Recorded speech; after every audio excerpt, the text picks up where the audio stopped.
In this section, we're going to discuss methods of interpretation.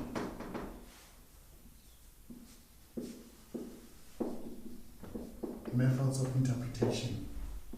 In the previous topic, we were dealing with tools themselves. Actually, we mentioned a few of them.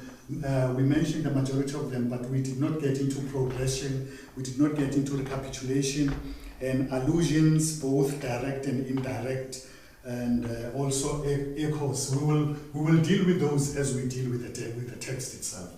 But now we have the main methods of interpretation, which scholars throughout the world use them.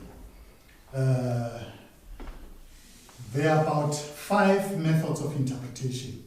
The first one is what is called the preterist. The preterist method, which simply means the past. Which simply means the preterist method. The preterists, people who are following that method. You have the idealists. The idealists. We will explain this method. We have the futurists. The futurists. But we have 2 kinds of futurists. We have those which are mild futurists and also futurists, not so mild futurists. Then the other one, the last one, we have the historical continuous method. Now we need to we must not confuse the historical continuous method, because it is also HCM. This would also mean historical critical method. So I will not use this abbreviation to avoid that confusion. I will use its full description: historical continuous method. And Adventists subscribe to this method. Adventists subscribe to this method. Okay? Let's start with this method, the preterists. The preterists, do we still have preterists today? Yes. A majority of people who interpret the book of Daniel have shifted, almost all of them have shifted from the historical continuous method, which was a popular method earlier, or even during the Reformation. This was the popular method. But later on, in the 1840s, from the 1840s up to 1930, where this method was totally abandoned. Totally abandoned. In 1844, because this method was used and it led to a disappointment, and some abandoned it. But some kept to it, some kept to it, but the Old Testament Theological Society in 1930 took a conscious decision to abandon this method in favor of the preterists and other methods. So we'll come and explain this. But let's go to the preterist. It simply means all prophecies can happen during the time of Daniel or the prophet. If you are referring to Revelation, you will say during the time of John, and were fulfilled shortly after that. Shortly after that.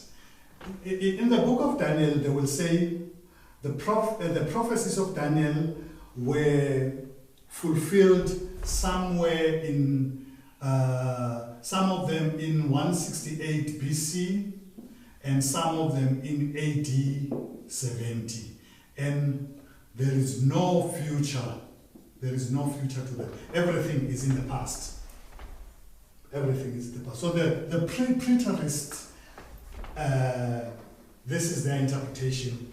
Events or prophecies would be fulfilled during the time of Daniel and shortly after the time of Daniel. There, from the time of Daniel up to AD 70, that would be their reckoning of prophecy. This is the preterist now.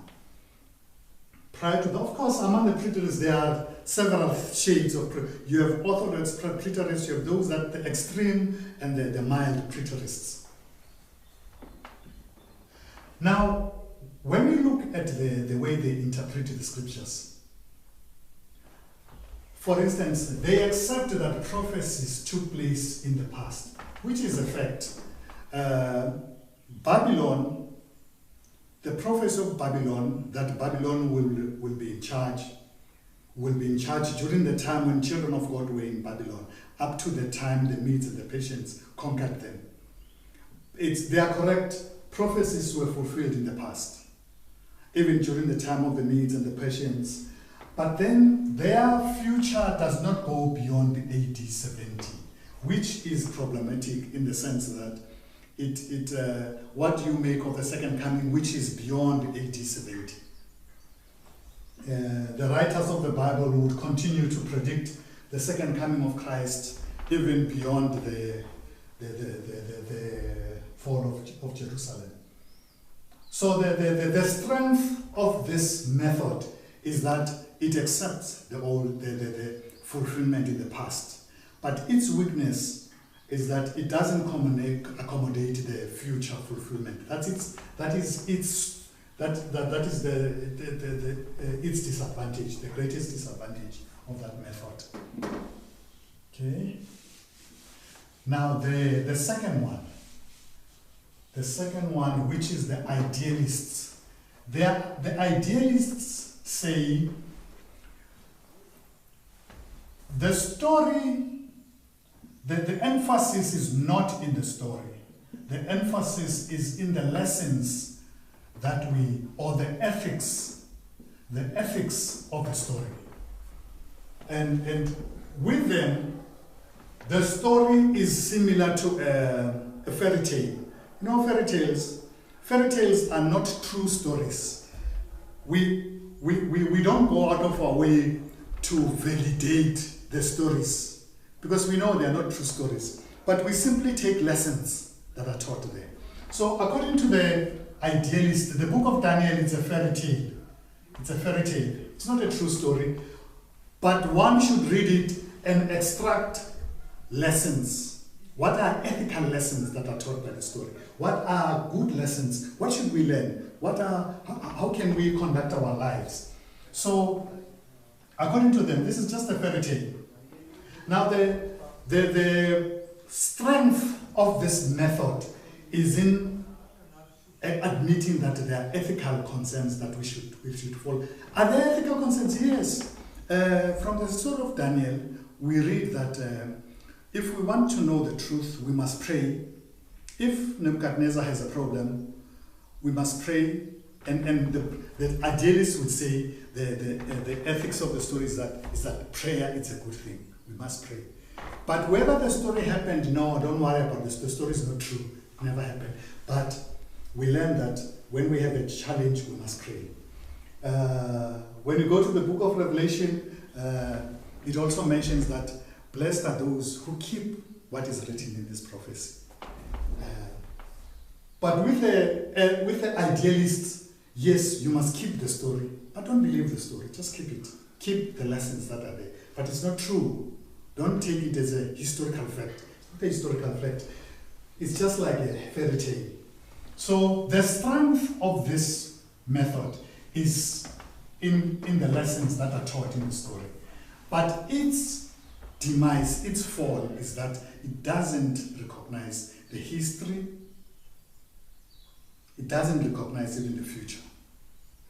That's a serious weakness of the story, of this method of interpretation.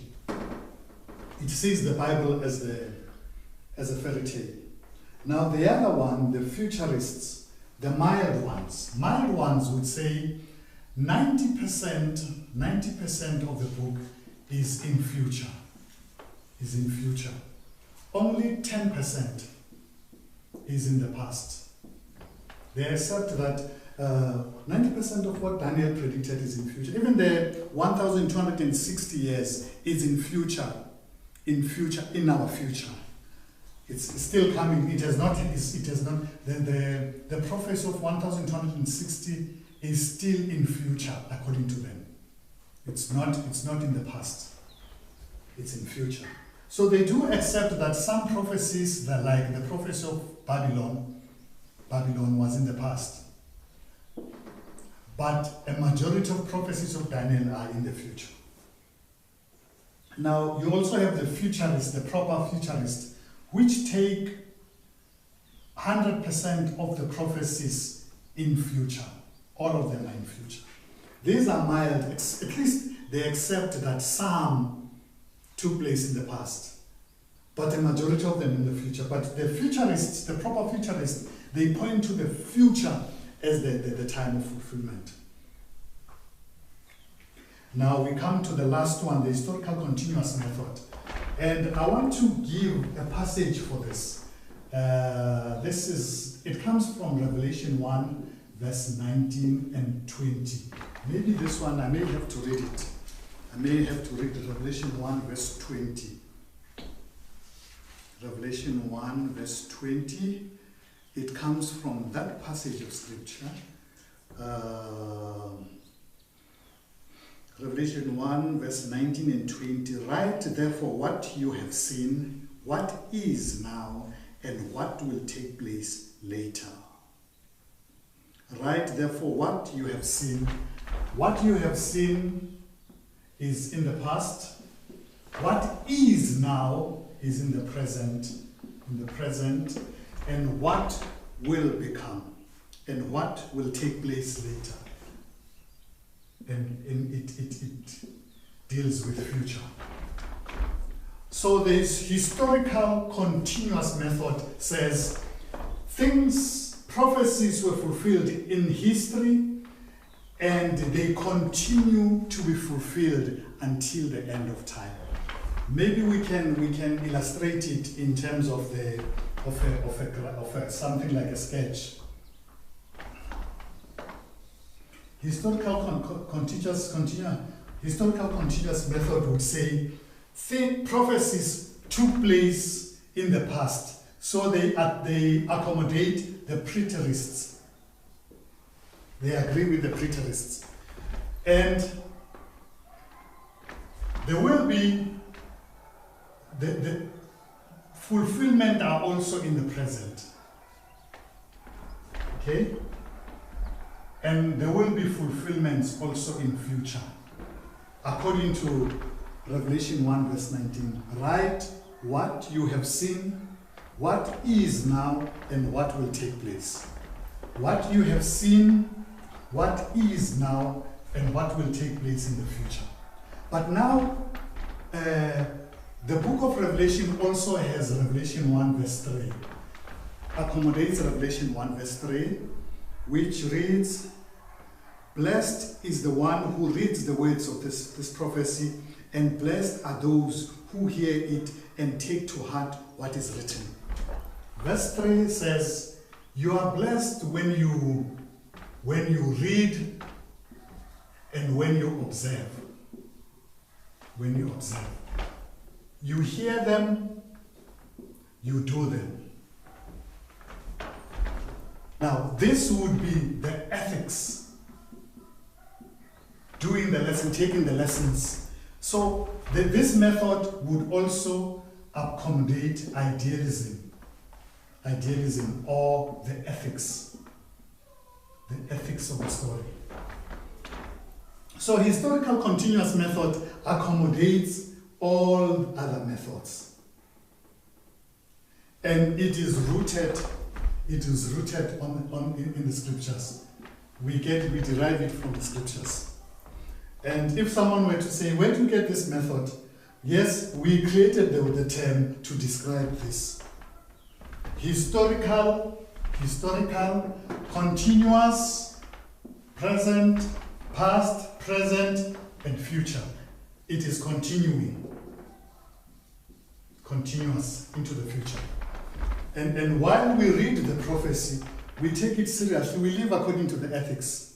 We recognize that the prophecies took place in the past, they continue to take place today, and there will be prophecies that will take place in future. So it is rooted in the scriptures. Rooted right in scriptures, 4 of them. Past, present, and future in verse 19, and ethics in verse 3. So, Seventh-day Adventists are the only ones that are still holding on to this method. Still holding on to this method. And I think we should continue holding on because this is a biblical method. We can justify it. Why are you doing what we are doing? We are looking at John was told to write what took place, what is taking place, what will take place in future. And we are warned to do what is written in the Actually, with the ethics are repeated twice. If you check the last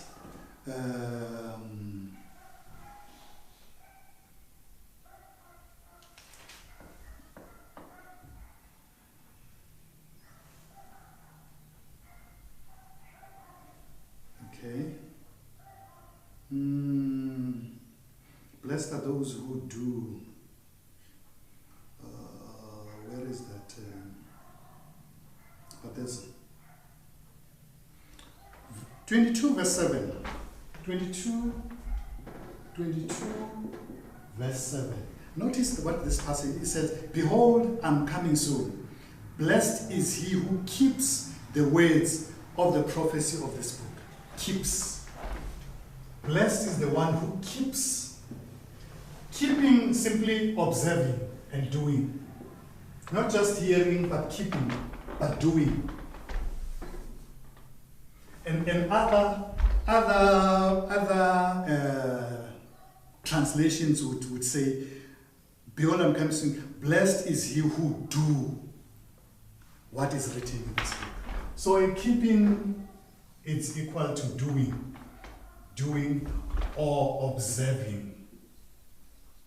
So this method, this historical continuous method is based on the scriptures, is based on past, present, and future, and it is also based on hearing the prophecies and doing the prophecies. So it is rooted in the scriptures. I think we do well by observing what is written in the prophecies and using the Bible to interpret itself. Look at that indeed prophecy was fulfilled during the time of Babylon, the time of the prophet Daniel. It will also be fulfilled during the second time, the second coming of Christ. And some prophecies are being fulfilled as we are alive today. So these are the main methods of interpretation. Some of them have taken different shapes. They have used different languages to describe them, but mainly these are the methods of interpretation that have emerged. Some, almost all of them, the first 4, have their strengths and they have their weaknesses.